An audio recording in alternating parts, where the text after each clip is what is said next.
Google and Amazon cut their ties with the social media site Parler. But does that actually help solve the problem of domestic terror? Satya Marar from Young Voices up late with me to talk about that and more. Sat, good to see you again. Hey, good to be here. All right, let's talk about this. So we know that Parler, which we've actually had the CEO of Parler, John Matz, on the show before, and he talked about building up this platform that was free of censorship when people thought that Twitter was unfairly cracking down on conservative voices. So as we see this play out, Apple said we're taking you out of the App Store. Google Play said the same thing. Amazon said we're not hosting your app anymore. What, in your estimation, is the end result of this? Certainly, probably not much good. The first thing to remember is that the events that happened at Capitol Hill did not happen because somebody said something on Parler or Twitter or Facebook. They happened because there was a lapse in security. And we know this because the security chief of the DC police resigned over it. We know this because FBI officials have said that they gave warning there would be mob violence and there wasn't adequate preparation for that. And we know this because as we speak, well, they've learned their lesson. As we speak, there are literally more troops right now in D.C. Than there are American troops in the Middle East. So it's not going to solve that problem. What it's going to do instead is it's going to make a new player in the social media game effectively a scapegoat by making it uncompetitive to run that site. We know that even Facebook and Twitter, who could afford to hire huge teams of moderation staff, afford to employ the most advanced algorithms, even they struggle to capture all of the posts that seemingly condone violence. And we know that when they try really hard, usually as a knee-jerk response in these situations to crack down on what people say, the people who get caught in the crossfire are innocent people who are not responsible for pushing the violence inadvertently. So it's not going to solve that problem, and it's going to only drive people who have extremist thoughts and beliefs into encrypted messaging apps like Signal and Telegram, or onto the dark web, where it's even harder for intelligence agencies to track the kinds of people who they really should be keeping tabs on. And by the way, just to point out, when you made a mention about somebody resigning, that was the head of Capitol Police. I mean, we have so many police departments; it's tough to keep track in the D.C. area. But that all came from the Capitol Police side. But let's talk about, as what's been fascinating was when Parler went down at first. Some of its data was exposed.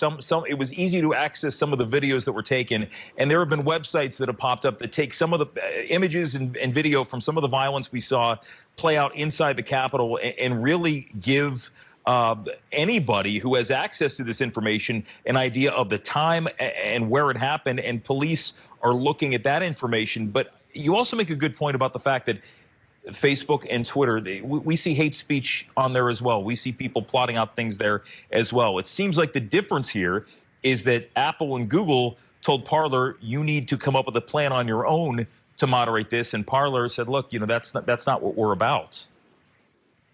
Well, Parler did put together, a temporary task force to boost the moderation efforts. They did take down a number of posts. So they've tried to do what they can. Yeah. But it is actually incredibly expensive and takes a lot of resources to do these sorts of things. Now, if you create an environment where the only sites that can even try to do that are sites like Facebook and Twitter, you're going to limit the amount of competition there is in the space. And there are people on the left and the right who, for good reason, complain about the fact that there is a lot of market concentration in the space between a few players. Surely the better thing to do is to have more public platforms where people can go out and engage, and you can have this sort of diversity. So when you just jump on that for a second, expound, because when you say more public platforms, because the one complaint we've heard, the one response we've heard is people saying, look, it's the free market. Facebook can decide who participates on their platform. Twitter can decide the same thing. So when you talk about public platforms, what would you classify as that?